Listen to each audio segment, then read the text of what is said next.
Okay, so today we'll be revising chapter number 1 of OC, which is related to principles of management. Principles का मतलब क्या होता है? Principles are basically fundamental truths or propositions. They lay the foundation for a system of belief or behavior or reasoning. तो इससे basically क्या समझता है हमको कि principles क्या होते हैं? Principles are basically guidelines. They are basically general statements with they are general guidelines or rules which are laid down, a system which is laid down, which needs to be followed, which need to be applied. तो यहाँ पे principles of management की जब हम बात करते हैं तो उसमें हम क्या देखेंगे? दे आर सिस्टम्स और techniques which are used by organization which give specified results to the organization. So they act as guidelines to the managers. Managers को इससे क्या मिलता है? एक बेस मिलता है कि उनको ऑपरेट कैसे करना है, किस तरीके से ऑर्गेनाइजेशन को बेटर तरीके से मैनेज करना है. So they guide, influence and increase the efficiency of any organization. तो आप इसमें से कुछ भी आंसर आपको लिखने को आता है, इसमें ये इंट्रोडक्टरी पार्ट जो है प्रिंसिपल्स ऑफ मैनेजमेंट क्या होते हैं वो यूज कर सकते हैं when you are writing the answer. तो प्रिंसिपल्स ऑफ मैनेजमेंट क्या है? दे आर सिस्टम्स और techniques which give one directional result. They provide guidelines to the managers and they guide, influence and increase the efficiency of any organization. तीनों point समझ में आए? Okay. Next point is nature of principles. Nature of principles क्या है? Firstly they are universal. सब जगह, सब type के ऑर्गेनाइजेशन में, सब टाइप की एंटिटीज में, कोई भी सर्विस इंडस्ट्री हो, मैन्युफैक्चरिंग इंडस्ट्री हो, क्या सब में यूनिवर्सली अप्लाई होते हैं principles of management? Yes. So hence they are universal. कोई एक प्रिंसिपल अच्छा, कोई दूसरा प्रिंसिपल खराब, कोई दूसरा प्रिंसिपल ज्यादा बेनिफिशियल, एक कम बेनिफिशियल, ऐसे नहीं होता है. सबका इक्वल इंपॉर्टेंस होता है. तो आपके ऑर्गेनाइजेशन के हिसाब से, आपके एंटरप्राइज के हिसाब से आपको जो प्रिंसिपल लगेंगे वो आपको अप्लाई करने होते हैं. So all the principles are of equal importance. The principles of management are flexible.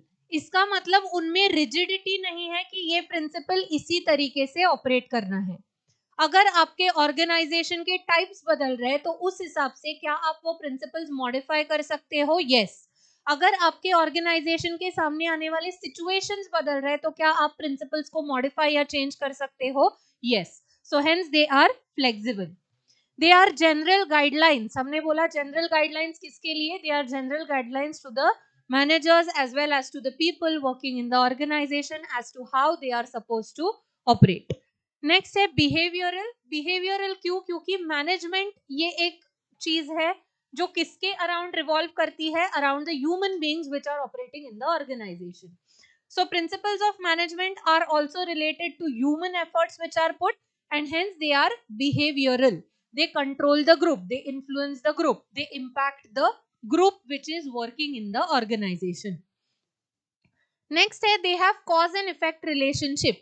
मतलब आप अच्छे तरीके से प्रिंसिपल्स जब अप्लाई करोगे आपके ऑर्गेनाइजेशन में तब जाके आपको क्या मिलेंगे? अच्छे रिजल्ट्स मिलेंगे. तो आप जैसे अच्छी सैलरी पे करोगे, अच्छे इंसेंटिव्स दोगे, तब जाके आपके एम्प्लॉयज बेटर वे में काम करेंगे. So they have a cause and effect relationship. Next they are formed by practice and experiments. तो कोई भी प्रिंसिपल्स ऐसे ही अप्लाई नहीं किए जाते. जैसे जैसे सिचुएशंस बदलते हैं मॉडिफाई किए जाते हैं. ऑर्गेनाइजेशन के बेसिस पे अलग अलग वेज से उसको इम्प्लीमेंट किया जाता है. तो अलग अलग तरीके के एक्सपेरिमेंट्स हो के मैनेजर्स अपना एक्सपीरियंस यूज करके ये प्रिंसिपल्स जो होते हैं उनको क्या करते हैं? मॉडिफाई करते हैं, डेवलप करते हैं, इम्प्रूव करते जाते हैं, etcetera. Fine.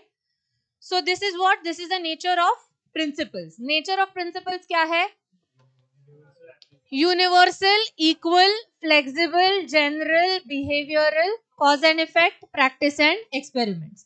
Once again, universal, equal, flexible, general, behavioral, cause and effect, practice and experiments. If you start with the answer, 4 marks का answer आता है, 5 points लिखे तो भी sufficient है. पहले जो पॉइंट्स है वो सब फ्लो टेक्निक से याद रह सकते हैं. Universal, equal, flexible, general, behavioural. Again universal, equal, flexible, general, behavioral. Fine. What is it? Nature of principles. Nature of principles of management. Universal, equal, flexible, general, behavioral. Fine. Next आता है significance of principles of management. Significance मतलब importance. ये principles of management important क्यों है? तो firstly they provide insight to the managers. हमने बोला ये मैनेजर्स को गाइडलाइन देते हैं, ये मैनेजर्स को कैसे ऑपरेट करना है ये बताते हैं. तो ऑर्गेनाइजेशन के बारे में इंसाइट, ओवरव्यू जो है ये प्रिंसिपल्स से मैनेजर्स को मिलता है ताकि वो क्या करें, ऑर्गेनाइजेशन को बेटर तरीके से मैनेज कर सके. नेक्स्ट, दे आर इन्वॉल्विंग या they lead to scientific decisions. तो कोई भी चीजें जो करनी है वो कैसी होनी चाहिए, साइंटिफिकली ऑर्गेनाइज होनी चाहिए इन ऑर्गेनाइजेशन. जैसे आप कुछ आपकी सैलरी जो है वो साइंटिफिक मेथड से कैलकुलेट हो सकती है, तो that is going to give a better output, क्योंकि आप जब ज्यादा प्रोडक्शन पे ऊपर ज्यादा सैलरी दोगे तो people are going to be motivated to work मोर.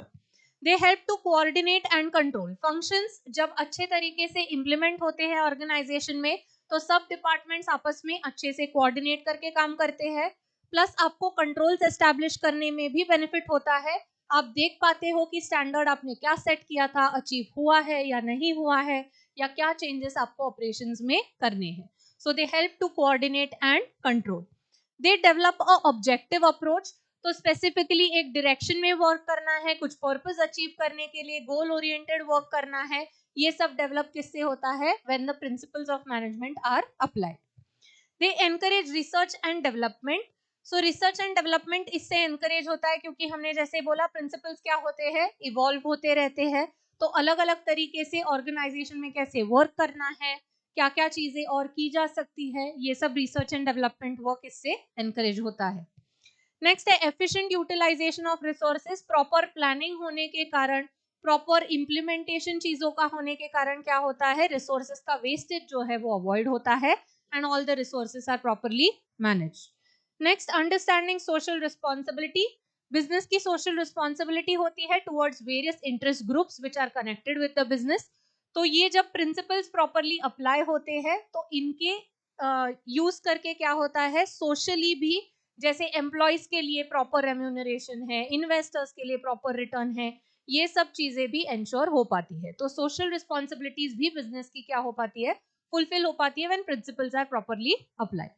तो प्रिंसिपल्स ऑफ मैनेजमेंट का इंपॉर्टेंस या सिग्निफिकेंस क्या है? So the memory technique for this is manager scores. M, insight to managers. S, scientific decision. C, help to coordinate and control. O, develop objective approach. R, encourage research and development.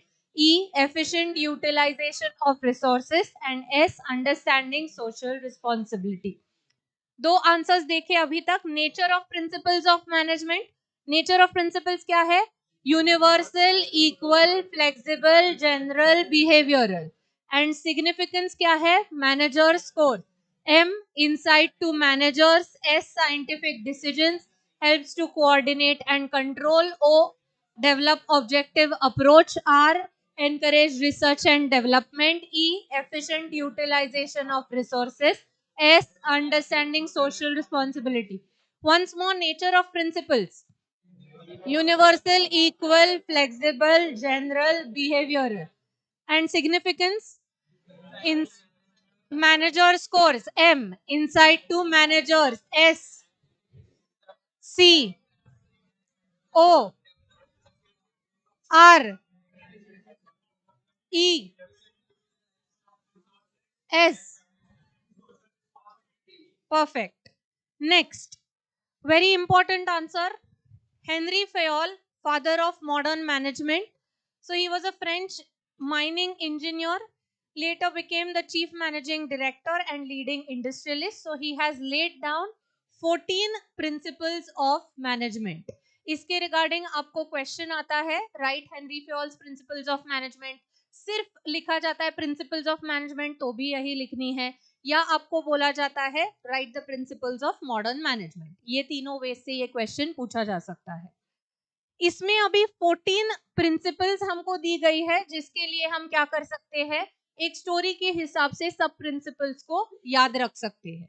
अभी पूरे 14 के 14 याद रह रहे तो well and good, नहीं याद रह रहे तो भी आपको मैक्सिमम कितने आने चाहिए, 4 to 8 प्रिंसिपल्स भी आए तो भी मोर देन इनफ है। 4 मार्क के लिए आया तो 4 से 5 लिखने हैं।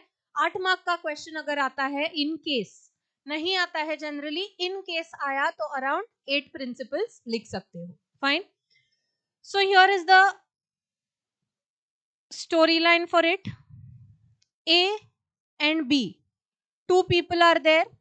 यहाँ पे ए है एक से इन्वेंटर, और you can say an engineer who has developed or who has done certain innovation, and he wants to develop some product from it या develop a factory related to it।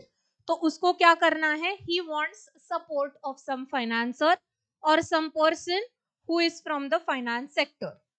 so यहाँ पे क्या होता है, B says that okay, he will become the finance head of the organization, he will also provide the finance and they two will work together। तो ये उनके बीच में decision होता है। तो यहाँ पे when A goes to B, यहाँ पे क्या होता है, यहाँ पे प्रिंसिपल ऑफ इनिशिएटिव पिक्चर में आता है, जहां पे ए का एक इनोवेटिव आइडिया होता है, it is encouraged by B and both of them decide to work together. तो यहाँ सेकेंड प्रिंसिपल आता है esprit de corps. Esprit de corps का मतलब होता है union is strength. When you work together you are more there is a more probability of getting better results। so यहाँ पे क्या किया जाता है, A brings new idea which is encouraged by B, they decide to work together। so principle of initiative, new ideas which are brought up by your employees, by the people working in the organization shall be encouraged and you should work upon it।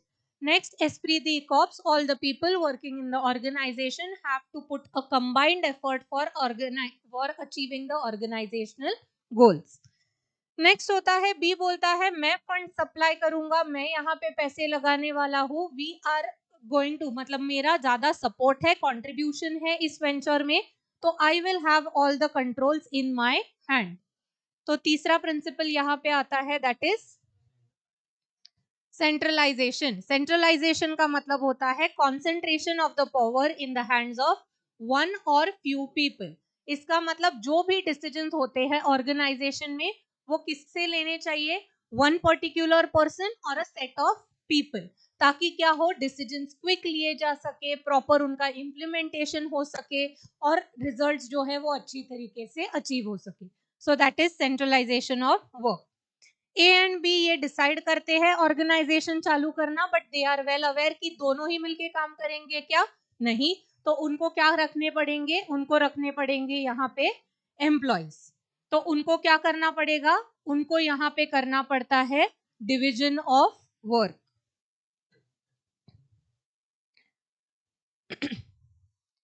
Division of work में क्या किया जाता है, division of work में सब काम जो होता है ऑर्गेनाइजेशन का, it is distributed to various people.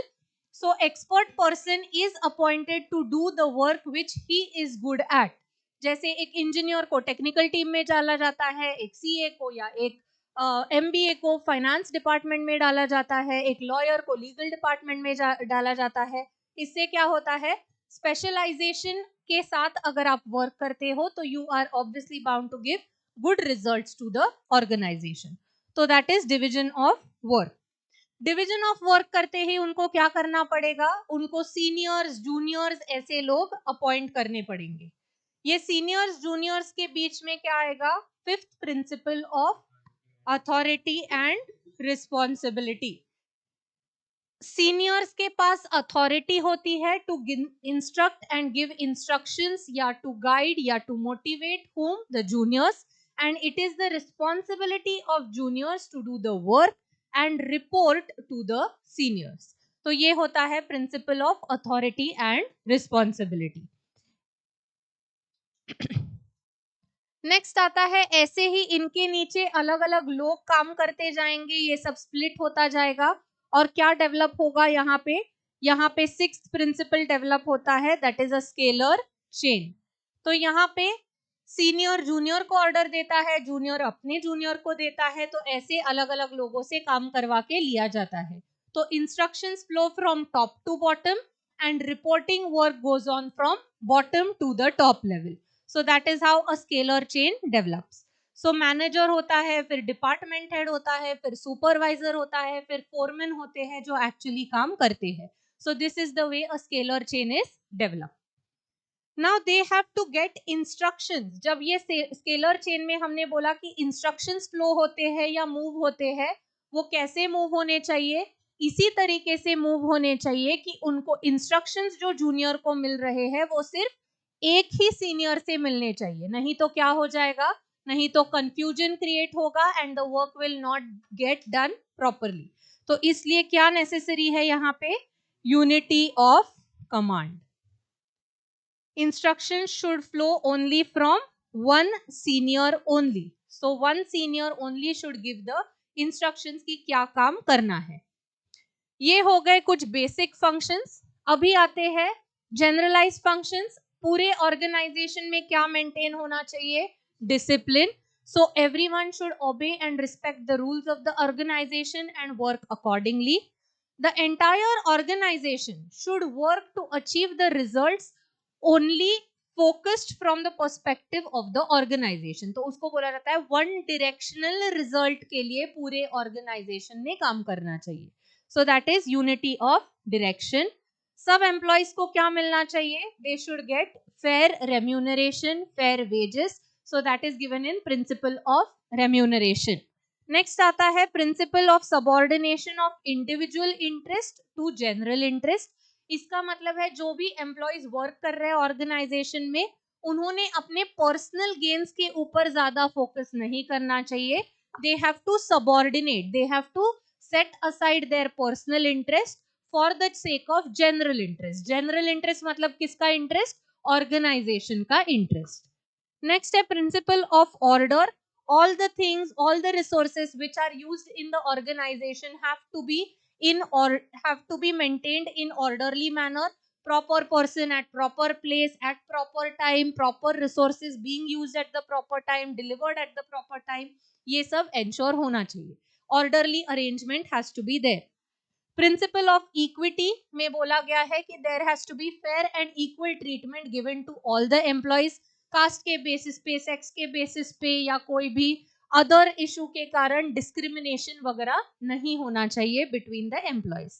Principle of stability of tenure, इसमें एम्प्लॉयर्स को या ऑर्गेनाइजेशन को क्या अश्योरेंस प्रोवाइड करना चाहिए अपने एम्प्लॉयज को? That their jobs are secured, they have a stability of tenure, so that they'll feel connected to the organization and be motivated to work for the organization in a better way. Clear? So पहले 7 तो हमने clear cut यहीं से देख लिए। पहला क्या है? Principle of initiative. One person brings the idea, that idea needs to be encourage, new ideas need to be encourage. Next है principle of esprit de corps. They decide to work together. When people work together there is more efficiency, the work is done in a better way. Next है principle of centralisation, concentration of the power in the hands of one or few people only. Then in the organization, importantly what needs to be done is division of work. Division of work जब होता है तो automatically क्या establish करना पड़ता है? Authority and responsibility. Seniors के पास क्या होती है? Authority. Juniors के पास क्या होती है? Responsibility. Next यहाँ पे क्या develop हो जाती है? Scalar chain. Scalar chain मतलब there are various categories of people, senior से लेके जूनियर तक, जिनसे ऑर्डर इंस्ट्रक्शंस फ्लो होते हैं, सिमिलरली रिपोर्टिंग किया जाता है। उसके बाद इंस्ट्रक्शंस जो है वो कहां से मिलने चाहिए? Only from one senior. तो यहाँ पे क्या है? Unity of command. उसके साथ साथ और चीजें क्या है? डिसिप्लिन होना चाहिए, वन डायरेक्शन होनी चाहिए, रेम्यूनरेशन फेयर होना चाहिए, एम्प्लॉयज के एंड से क्या होना चाहिए? Subordination of individual interest to general interest, order has to be maintained, equity has to be there, and stability of tenure needs to be given. Fine. So these are the 14 principles of Henry Fayol. Quickly, Henry Fayol's principles of management. At least 7 आपको तुरंत आने चाहिए। पहला, Initiative, esprit de corps, centralization, division of work, authority and responsibility, scalar chain and unity of command. Fine. बाकी आगे के जो है उसमें से 2-3 कोई भी आप याद रख सकते हैं. क्लियर? ओके. वंस अगेन पहला आंसर क्या था? Nature of principles. Nature of principles क्या था?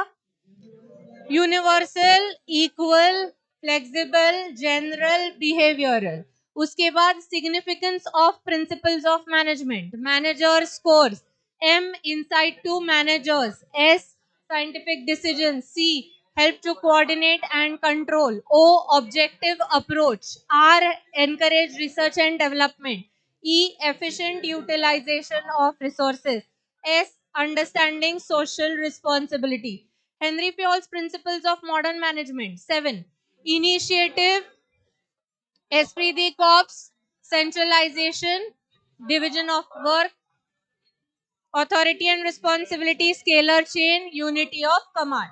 बाकी नीचे क्या है? बाकी उसमें से कोई भी 3-4 और आप याद रख सकते हो. क्या क्या है? डिसिप्लिन है, डायरेक्शन है, रेम्यूनरेशन है, subordination of individual interest to general interest, order, equity and stability of tenure. Total principles कितने हैं? 14 principles given by Henry Fayol.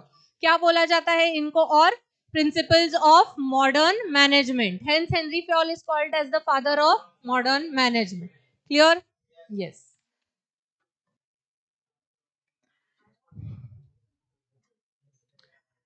Next chart, chart B. Chart B में क्या कवर किया है? Chart B में covered है scientific management theory. ऊपर कौन सी कवर्ड थी? Modern management की theory. Modern management given by whom? Henry Fayol. And यहाँ पे scientific management Frederick Winslow Taylor और F.W. टेलर. सो यहाँ पे क्या दिया हुआ है? यहाँ पे 2 चीजें दी हुई है. एक है principles of scientific management and दूसरा है techniques of scientific management. Principles of scientific management में क्या दिया है? Firstly there has to be science not rule of thumb. Rule of thumb का मतलब क्या होता है? रूल ऑफ थंब का मतलब होता है personal judgement of the managers. तो एक ऑर्गेनाइजेशन किसी के पर्सनल जजमेंट्स को लेके ऑपरेट नहीं किया जा सकता. इसलिए वहां पे क्या होने चाहिए? साइंटिफिक रूल्स होने चाहिए which would help to manage the organisation in a better way. There has to be harmony not discord. So all the people working in the organisation should work harmoniously. सब departments का एक दूसरे के साथ proper communication होना चाहिए, timely communication होना चाहिए. सबके रिलेशंस आपस में कैसे होने चाहिए? अच्छे होने चाहिए, so that organisation can operate in a better way. There has to be cooperation not individualism. Again हमने ये जो देखा सबऑर्डिनेशन ऑफ इंडिविजुअल इंटरेस्ट. तो हर एक पर्सन जो एम्प्लॉय वर्क कर रहा है ऑर्गेनाइजेशन में, उनको अपने पर्सनल बेनिफिट का नहीं सोचना चाहिए. किसका सोचना चाहिए? ऑर्गेनाइजेशन के बेनिफिट का. So they have to work in a proper manner, have proper cooperation, communication with all the people working in the organization. Team spirit से काम करना चाहिए ताकि क्या हो? ऑर्गेनाइजेशन का ग्रोथ हो सके. नेक्स्ट है division of responsibility. So there needs to be a segregation की कौन प्लान करेगा, कौन उसको कम्युनिकेट करेगा, कौन एक्चुअली वो प्लान्स को इम्प्लीमेंट करेगा. So unless and until there is division of responsibility, the work will not get done properly. तो managers are responsible for what? They are responsible for planning या एनकरेजिंग द एम्प्लॉयज या guiding them कि किस तरीके से काम करना है. And employees are responsible for actual execution of the plan. So there has to be division of responsibility among the people working in the organization. Next is mental revolution. So mental revolution मतलब क्या? एक mental motivation employees को होना चाहिए to work for the organization. So attitude of employees, management का किस तरीके से है? क्या management employees को भी importance दे रहा है? क्या employees को भी लग रहा है connected towards the organization? Equal importance to each other, उनके बीच में क्या cooperation अच्छा है? ये सब important होता है when an organization is operating. Next है development of employer and employees for greater efficiency and maximum prosperity. तो यहाँ पे जैसे हमने बोला कि एम्प्लॉयज को ये देखना चाहिए कि वो खुद के पर्सनल बेनिफिट का ना सोचे, वैसे ही एम्प्लॉयर को भी सोचना पड़ता है कि वो सिर्फ हमेशा ऑर्गेनाइजेशन के बेनिफिट का ना देखे, एम्प्लॉयज के ग्रोथ के बारे में भी उनको सोचना चाहिए। तो एम्प्लॉयज के लिए ट्रेनिंग रखना है या उनके लिए मोटिवेशन के लिए कुछ अवार्ड्स रखने हैं, रिवॉर्ड्स रखने हैं, प्रॉफिटेबिलिटी के बेस्ड उनको कुछ कमीशंस देने हैं, बोनस देना है, ये सब अगर वो करेंगे तो एम्प्लॉयज का भी क्या हो जाएगा, एम्प्लॉयज का भी ग्रोथ ऑटोमेटिकली हो जाता है। Fine. So these are the principles of scientific management. क्या क्या है? Science not rule of thumb, harmony not discord, cooperation not individualism, division of responsibility, mental revolution and development of employer-employee relations. Again, science not rule of thumb, harmony not discord, cooperation not individualism, division of responsibility, mental revolution and development of employer-employee relations. Next आते हैं techniques of scientific management. Techniques of scientific management में पहले क्या दिया हुआ है? First is work study. Now work study can be done in 4 ways. Work study मतलब study of the work which is being done in your organization, in your factory, etc. तो पहला होता है time study. It is the study of time. In time क्या है, out time क्या है, कितने time में क्या काम हो रहा है, या standard time क्या required है for doing one particular activity. That is time study. Motion study में क्या बोला गया है? Motion study में बोला गया है कि कुछ अननेसेसरी मूवमेंट्स है क्या जो एलिमिनेट करने चाहिए so that the work is done in a better way. Next है मेथड स्टडी, मतलब किस मेथड्स को यूज करके वर्क किया जाए तो एफिशिएंटली ज्यादा हो सकता है, that is method study. And lastly fatigue study. So fatigue study मतलब कितने ब्रेक्स देने चाहिए, कितनी लीव होनी चाहिए, कितने ड्यूरेशन ऑफ आवर्स का वर्क होना चाहिए, उसके बाद कितना ब्रेक होना चाहिए, that is what is fatigue study. तो ये क्या है? 4 टाइप के वर्क स्टडीज। क्या क्या है? time study, motion study, method study and fatigue study. Again work studies के 4 type: time study, motion study, method study and fatigue study. Next is standardization. So standard tools and equipment shall be used in factories or in the production process to ensure what the safety, the well-being of the employees who are working in the organization. Next है scientific task setting, मतलब जो भी task set हो रहे हैं उसको properly scientifically plan करना चाहिए। अगर आप इतना प्रोडक्शन अचीव करना चाहते हो इन वन पर्टिकुलर वीक, उसको कितने घंटे लगते हैं, उस हिसाब से कितने एम्प्लॉयज रखने चाहिए, किस हिसाब से वर्क डिस्ट्रीब्यूशन होना चाहिए, ये क्या है? ये प्रॉपरली प्लान्ड होना चाहिए। So that is scientific task setting. Next is scientific selection and training. Selection and training कभी भी ऑर्गेनाइजेशन में जब होता है तो रैंडम सिलेक्शन नहीं होना चाहिए, प्रॉपर पैनल बैठना चाहिए, इंटरव्यू होना चाहिए, स्किल सेट्स देख के अकॉर्डिंगली एम्प्लॉयज को लेना चाहिए। सिमिलरली उनका ट्रेनिंग डेवलपमेंट इसके ऊपर भी ऑर्गेनाइजेशन को ध्यान देना चाहिए। So that is scientific selection and training. Next आता है फंक्शनल ऑर्गेनाइजेशन। तो फंक्शनल ऑर्गेनाइजेशन में क्या बोला गया है? यहाँ पे बोला गया है कि ऑर्गेनाइजेशन में प्रॉपर पीपल होने चाहिए to oversee the performance of people working in the organisation.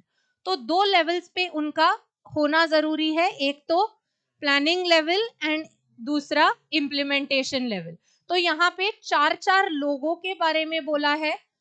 क्या है? 4 foremen at the planning level and 4 foremen at the implementation level.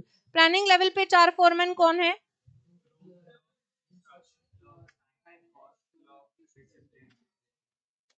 Root, instruction, time and implementation,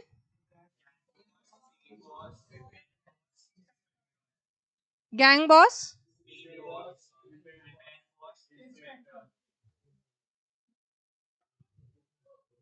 तो इनको अलग अलग क्या असाइन की गई है? Note down these points. इनको अलग अलग रिस्पॉन्सिबिलिटीज असाइन की गई है जो उनको क्या करनी है? फुलफिल करनी है। जैसे स्पीड मतलब कितने टाइम में काम हो रहा है, रिपेयर मतलब क्या चेंजेस या मॉडिफिकेशंस करने पड़ सकते हैं, गैंग बॉस मतलब जो ओवरऑल परफॉर्मेंस ओवरसी कर रहा है, टाइम एंड कॉस्ट के रिलेटेड, रूट के रिलेटेड, इंस्ट्रक्शंस क्या डिलीवर करने हैं। तो ये सब क्या है? प्लानिंग लेवल पे 4 फोरमैन होने चाहिए, इम्प्लीमेंटेशन लेवल पे 4 foreman who oversee the performance of people working in the organization. And lastly, differential price rate wage plan. Differential price rate wage plan में क्या आता है कि जो वेजेस पे किए जाते हैं वो रैंडमली पे नहीं होने चाहिए, there has to be a proper wage rate plan which is based on the output, the efficiency of the employees working in the organization. Fine. Okay, so क्या है टेक्निक्स ऑफ साइंटिफिक मैनेजमेंट? पहला work study, दूसरा standardisation, scientific task setting, scientific selection and training, functional organisation and different price range weight plan. उसमें work study के 4 types दिए हैं: time study, motion study, method study, fatigue study. And functional organisation में 8 foremen दिए हैं, 4 at the planning level, 4 at the implementation level. Planning level के 4 foremen: root, instruction, time and cost and discipline. And 4 at the implementation level: gang boss, speed boss, repair boss and inspector. Fine. Okay. हाँ sorry, piece rate. Piece मतलब production के basis पे, price नहीं. Okay, final revision entire chapter. Nature of principles क्या क्या है? Universal, equal, flexible, general, behavioural. Once again, nature of principles: universal, equal, flexible, general, behavioural. Significance of principles of management: manager scores, M, insight to managers, S, scientific decisions, C, coordinate and control, O, develop objective approach, R, research and development, E, efficient utilization of resources, S, understanding social responsibility. Once again, significance of principles of management: M, insight to managers, S, scientific decisions, C, help to coordinate and control, O, objective approach, R, research and development, E,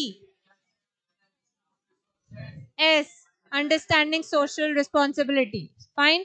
Significance of principles of management: M, insight to managers, S, scientific decisions, C, coordinate and control, O, objective approach, R, research and development, E, efficient utilization of resources, S, understanding social responsibility. Henry Fayol's principles of management: initiative, esprit de corps, centralization, division of work, authority and responsibility, scalar chain, unity of command. बाकी के आप learn कर सकते हो, at least 7 important है. Henry Fayol's principles of management. Once again, initiative, esprit de corps,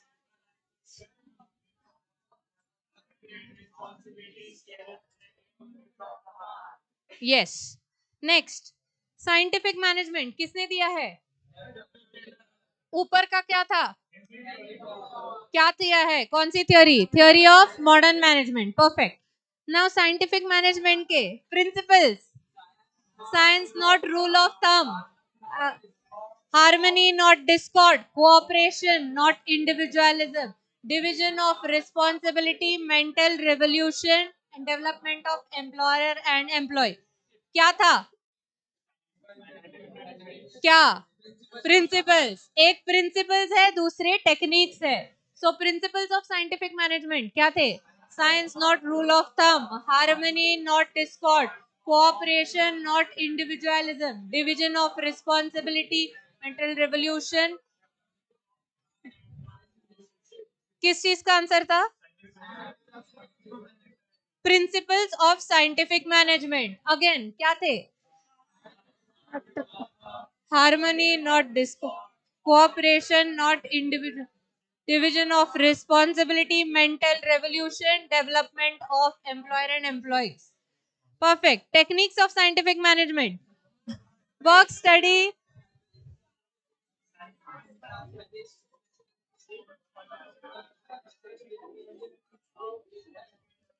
one by one. Techniques of scientific management 6 है: work study, standardisation, scientific task setting, functional organisation, difference piece rate plan. एक question work study के 4 types दिए हैं. क्या क्या है? Time study, motion study, method study, fatigue study. Functional organisation में 8 foremen दिए हैं at planning level, at planning, at implementation. At planning level कौन कौन है? Route, instruction, time and cost and discipline. Implementation level में gang, more, speed, repair, inspect. Fine, okay, that's it for today. Thank you, see you.